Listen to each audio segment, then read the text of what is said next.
Central Bank of Nigeria Governor Olayemi Cardoso has hinted that lending rates may decline soon as inflation shows signs of easing, raising hopes for cheaper credit and stronger investments.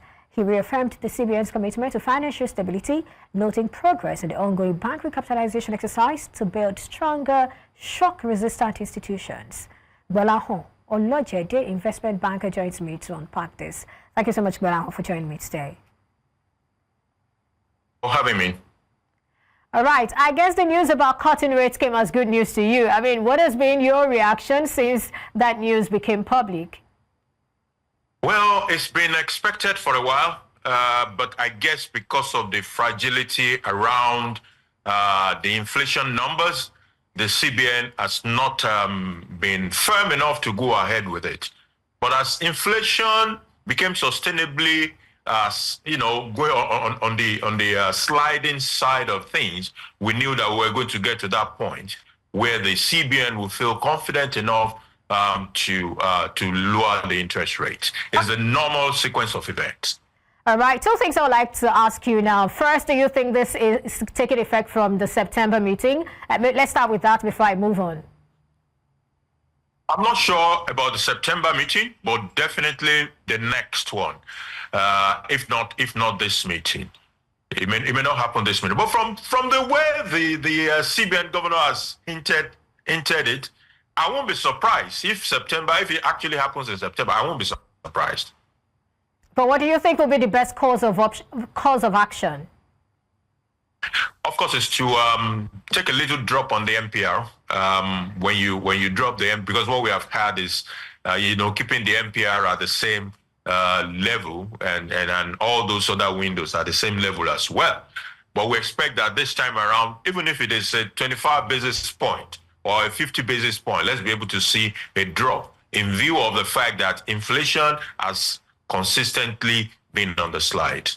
Well, 50 basis points might be too much to ask for. But let's take it back a little. I remember the MPC chairman saying at the last MPC meeting that they will maintain the tight stance until risks to inflation recede sufficiently. So far, would you say the risks to inflation have receded sufficiently? Are we just trying to align with major central banks now? As far as inflation is concerned, it has continued to slide. There are certain complications around our inflation, and that must have been part of the worries of the CBN. When you look about the fact that money in circulation, for example, has not dramatically reduced, but inflation numbers, especially after has continued to show a downward trend. The other fragilities are still relatively there. Elements of them are still there.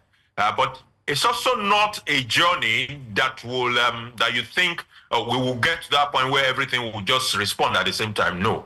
The fact that inflation number, which is a critical driver of the monetary tightening policy, has sustainably been on the slide, is a good indication that we need to consider a rate cut, as it were, today. Okay, let me continue on that. Now, I guess we all want the interest rates to fall, especially looking at the impact this could have on businesses. And I mean, it's the business people that complain the most, and we also feel the brunt even in our wallets. But without sufficiently addressing fundamental structural issues, which I think you sort of tried to allude to, won't we be undoing the gains recorded so far by the monetary authority, saying that from the fiscal authority side, not so much has been achieved? I mean, we might want to point to improved export and some level of value addition that we saw from the last figures, but is it huru yet? And there is also room for more, if you ask me. And then when you look at forex revenue generation, even that needs to grow some more. It needs to grow some more, but there has been some baby step gains, what I'll call baby step gains. And some of the indicators, let's change foreign exchange rate, for example. In reality, exchange rate has been consistent over the past, since half year 2024. It has been relatively stable. So if we were worried for the first 6 months, it is understandable. Now, 6 months has become 1 year. It has been more than 1 year now of that stability of the foreign exchange rate.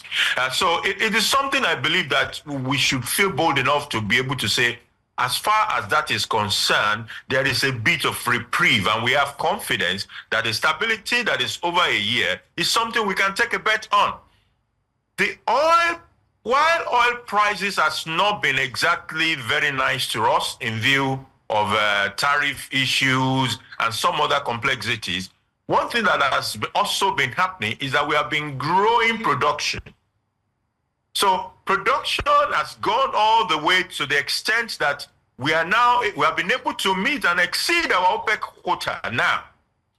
And it promises to grow further. So this will partially, not substantially, or at least to a certain extent, help us to cushion the losses from the prices as the price has declined, over the period and is far away from our budget provision. Some other positive things are beginning to happen in the economy.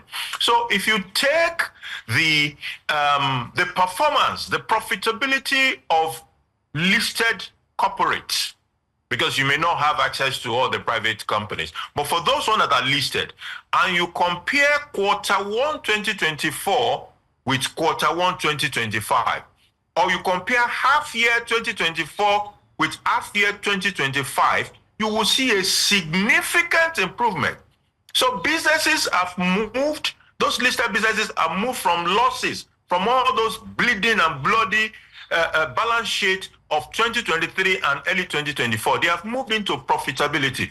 Those that were in profitability have dramatically revved up their profitability. So that is lending a further support to the reality that there is a recovery, that we have reached a point of inflection, and we should be able to build on that point of inflection where we are right now.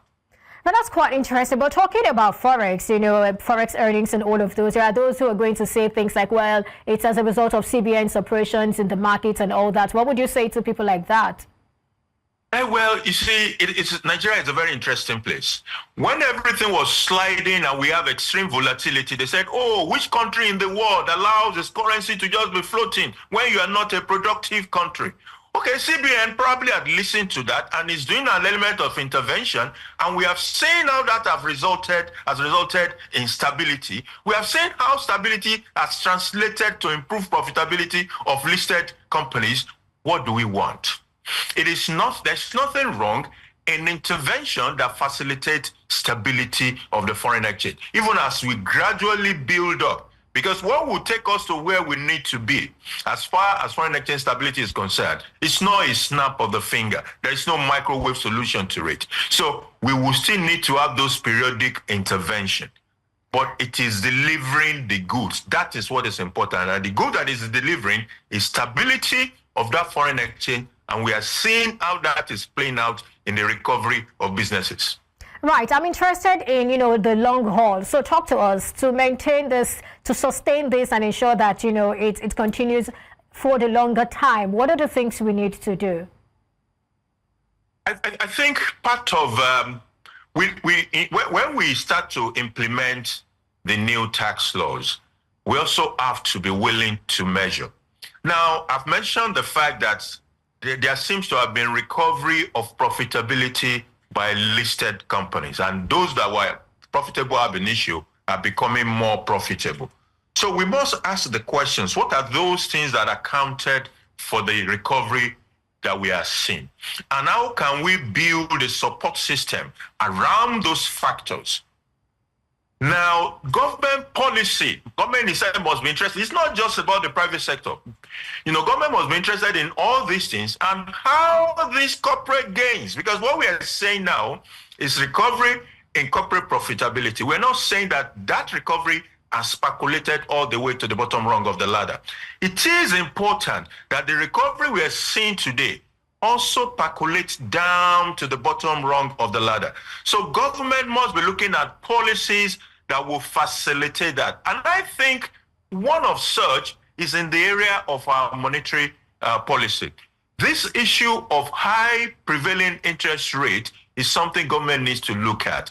The constraining effect of some of the windows at the CBN and how that is constraining lending by the bank is something that CBN must look at.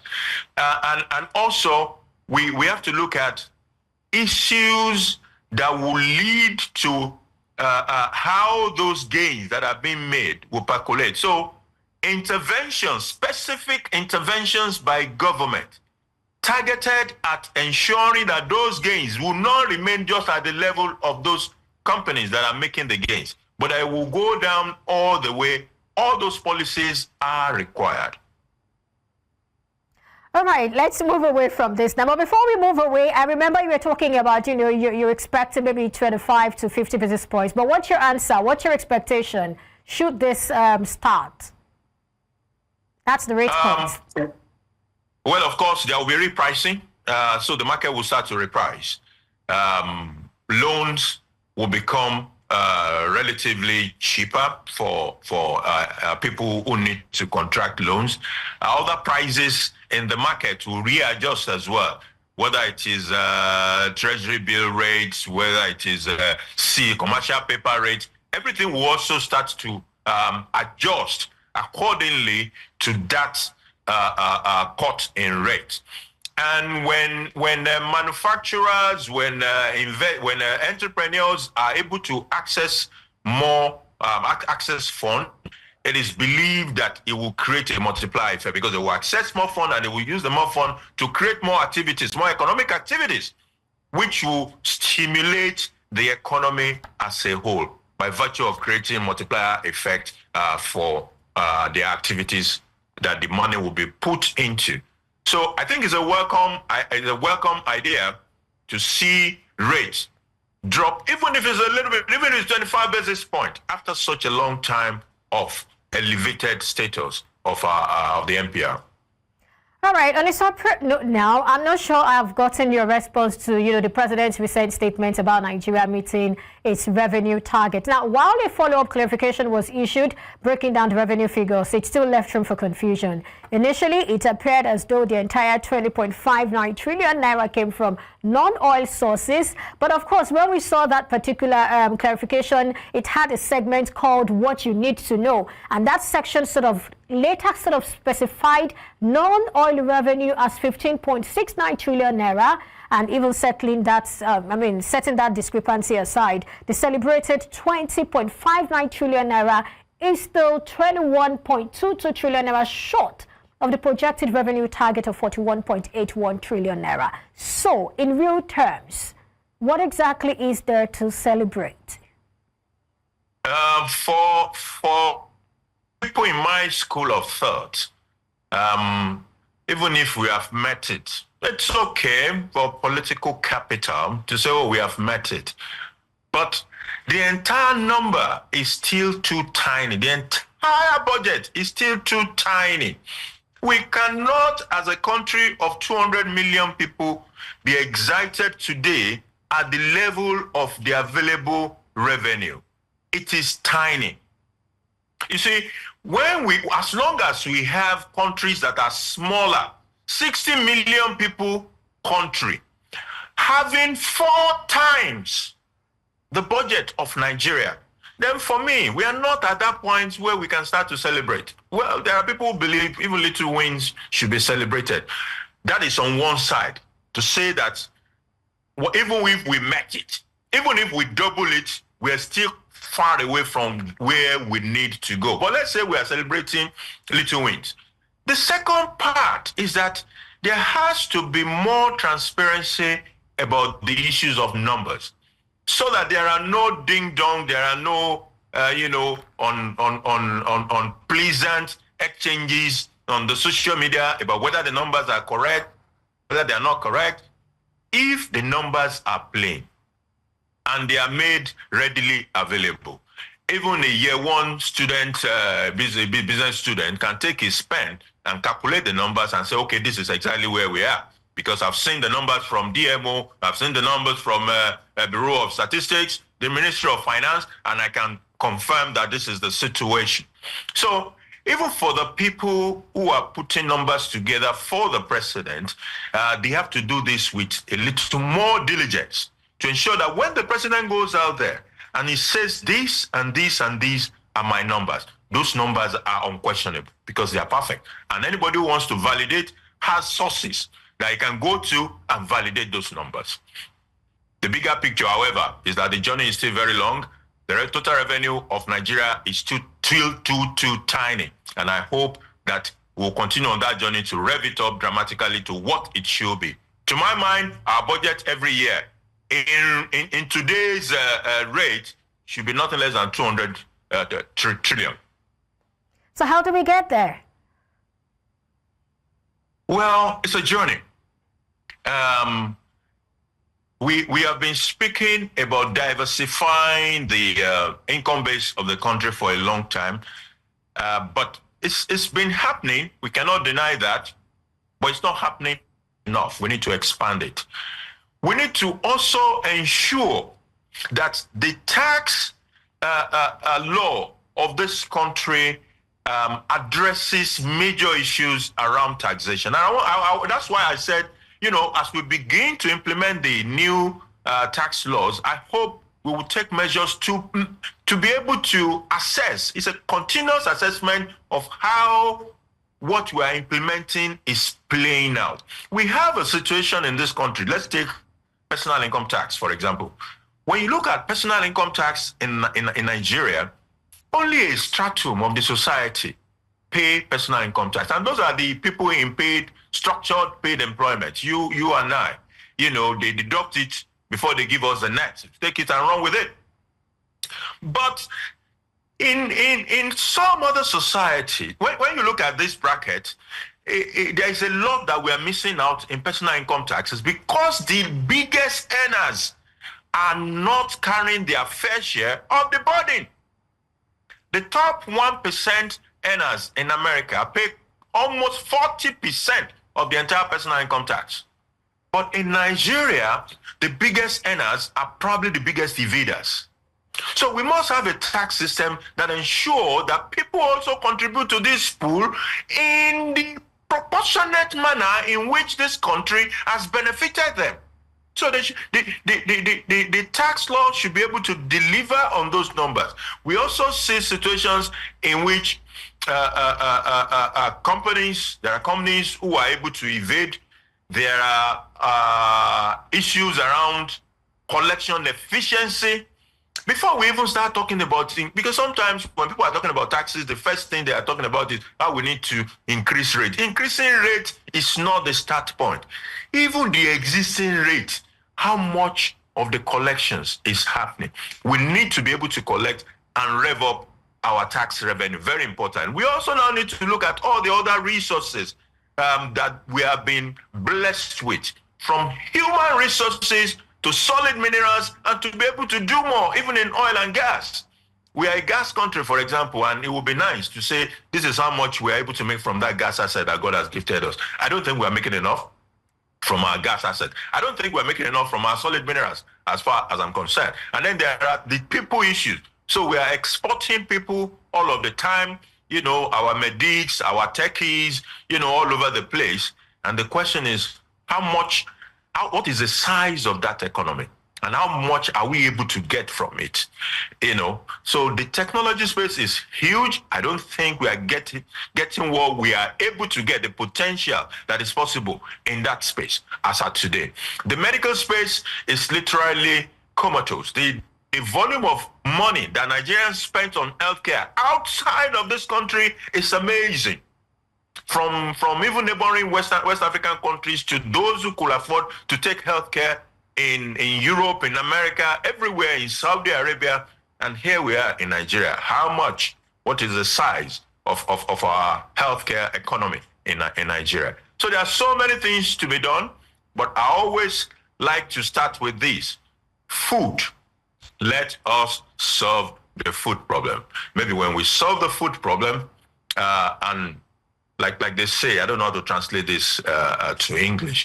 When you take hunger out of poverty, that poverty is severely battered.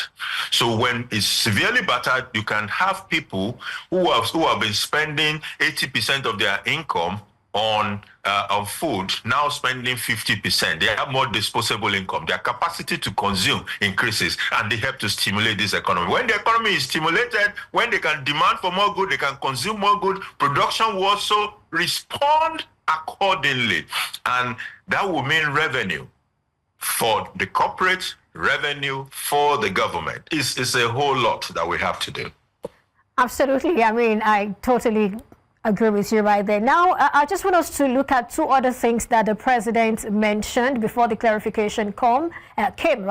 He talked about, it's an end to borrowing, and we should no longer, I was just wondering if this means that we should no longer expect DMO and CBN operations in whether the money or the fixed income markets, or is it just borrowing from local banks that are stopped? And then he also said that, we should ignore external pressures on the economy. What's your take on these two statements that he made?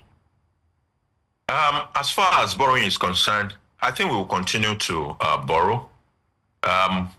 We might choose what we borrow for and choose who we borrow from. If local loans are expensive and we can get grant and concessionary loans to do the same thing for us, that is better. If we are on a commercial loan that is 10% and we can get another one that is at 5%, that is okay. But considering where we are today and the level of our revenue vis-a-vis the ambition, we will continue to borrow. What we must now do is to, ensure sustainability in how we approach the borrowing. We are not at that level where we will stop borrowing. Let's face the fact. What was the other thing you asked about? Okay, he was saying that we should not worry about external pressure. Yeah, a lot of problem that we have in this country is because we're not defining what we want to do from the inside. So we allow people from the outside to tell us what we should be doing, how we should be living our lives.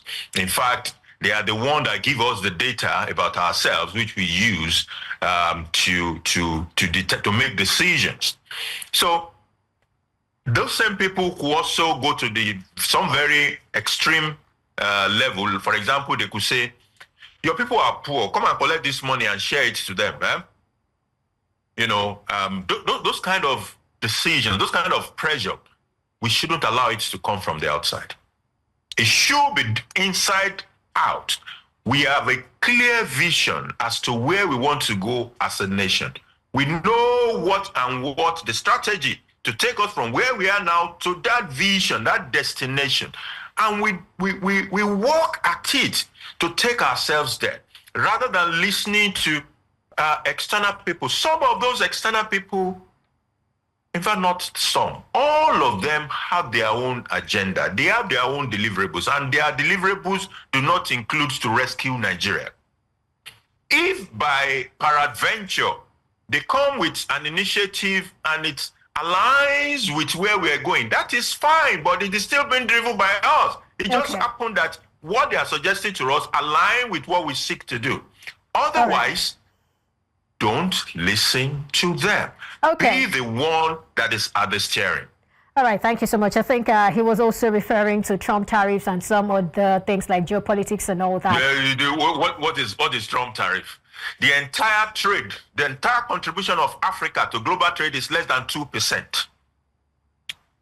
So, and out of this 2%, I will not be sure if South Africa alone is 1%. So please, let's leave Trump tariff. Trump tariff is not an issue. All right, Mr. Olojede, we'll take a break now. When we come back, we switch gears and turn to the oil and gas sector, which of course you love to also talk about. Thank you so much. We'll take a break now. When we come back, we'll continue with Gbolahan Olojede.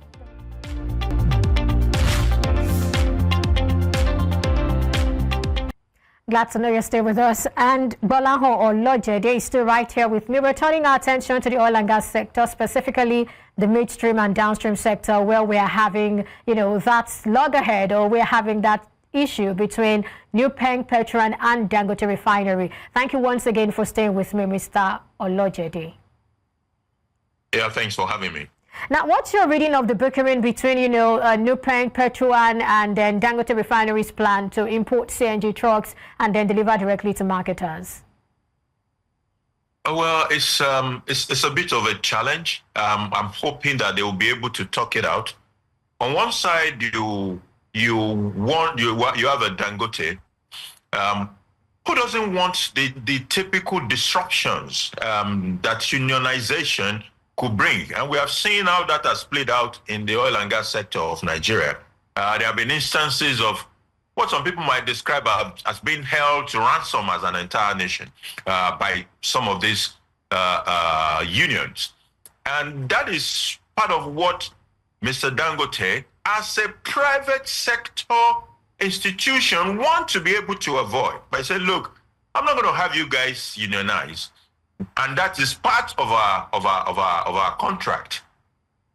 When you guys have been hired to come and, handle these trucks.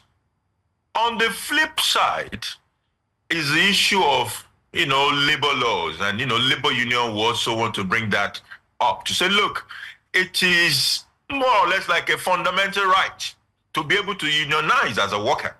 So how can you say they could not unionize? Do you have an intention to be able to cheat them without them having any recourse to unions?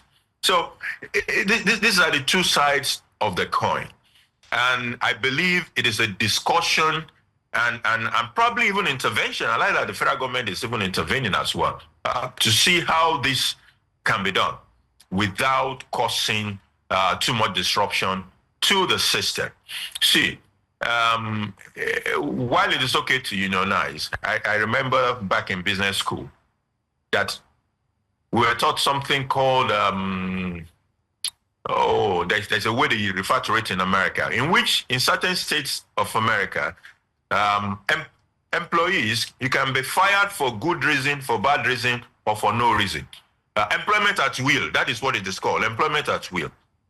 In which case, in those particular states that have the employment at will law or rule, it sort of weakens all these, association impacts on corporate organizations. So when you are hired, the employer is said to be able to ask you to go for good reason, for bad reason, or for no reason, and you have no recourse to any court. All right, Mr. Olojede, we're pressed for time, so I'd like to come in very quickly. I apologize for butting in. Now, some would like to really understand how the sector works, particularly the midstream. I mean, how does Dangote's refineries plan to distribute directly to the petrol stations affect Nupeng, and Petro, and how does it really directly or indirectly affect them? Because these are the issues in contention. And then the other one is, don't you think there is a level of advantage Dangote refinery rejoice? I mean, there is deep pocket and maybe a willingness to also bulldoze anything that stands in its way. Well, what we have seen before now is that, I mean, the refiners or the refineries or importers are on one side. Then you have the people that move the product to the stations being a different set of people. In certain instances, some of the importers also do have some logistics people. They have logistic capacity to move their product to the station. But from what Mr. Dangote is trying to do, he has a refinery, he's a producer, and he's saying, look, if I rely on this independent logistics arrangement, it might not deliver what I want. Number one, if I deliver with CNG trucks, I'm going to be saving on fuel, which is a major cost for the logistic business. So I can deliver cheaper. That is number one. Number two, I can also avoid all this issue of strike today, protest tomorrow by the union people and not the rest. So I own my logistic business. They move my product from where I produce and they move it to the station. That is what he is trying to do. And as far as it's concerned, that is what will serve his interest. We have seen the kind of frustrations that he has faced over the months since he started to produce. But I think that part is being smoothing gradually. There was a time they said, oh, he wasn't even supposed to produce. We have not given him license and all of that. There was a time when he said, oh, I'm going to bring in these CNG trucks and start, moving my product. And some people were saying, look, you're going to kill that space because your truck will be more efficient than the existing trucks. It's going to kill the business and all of that. There are other school of thought that says the 4,000 trucks cannot get the work done. Therefore, the other guys will still be there. So it's a fairly complex situation. I understand it from the perspective of Mr. Dangote, who want to be in better control. All right, let's close. Of his business. All right, let's close with this now. I mean, we understand that the market is deregulated, but from what you're saying now, Dangote is one businessman, right? But if one player can restrict other players, isn't it a matter of time before the market is probably taken over and controlled by that individual or player? And then we're not talking 4,000 CNG trucks now. We're talking 10,000 now. There are other players that need to come into that place. One of it is government, which is 425,000 capacity refineries that we don't know what has happened to all the money that has gone into those refineries repair. As we speak, those refineries are not producing. There are other little producers, and there are a couple of major ones who will be coming on board. There's a BUA refining license as well. So as it is today, Mr. Dangote is more or less a monopoly as far as local production is concerned, because those other producers are producing in very small quantities and cannot rival him. As a matter of fact, a lot of importation is still happening to checkmate or to try and moderate the monopolistic effect of what is going on. So corporate organizations anywhere in the world can decide to be monopolistic. In fact, they love it, whether it is America, Japan, or Europe. A producer wants to be the only one in the market. It is not the duty of that producer to stop that. It is the duty of the antitrust laws in those societies to work out things. Nigeria has literally no antitrust laws. All right, I think this is a good place to end the conversation. There is a lot to talk about, but I think you ended it on a very solid note, talking about the antitrust laws. Thank you so much, Gbolahan Olojede, investment banker and oil and gas analyst, for your thoughts and your time on Business Edge today. Thank you.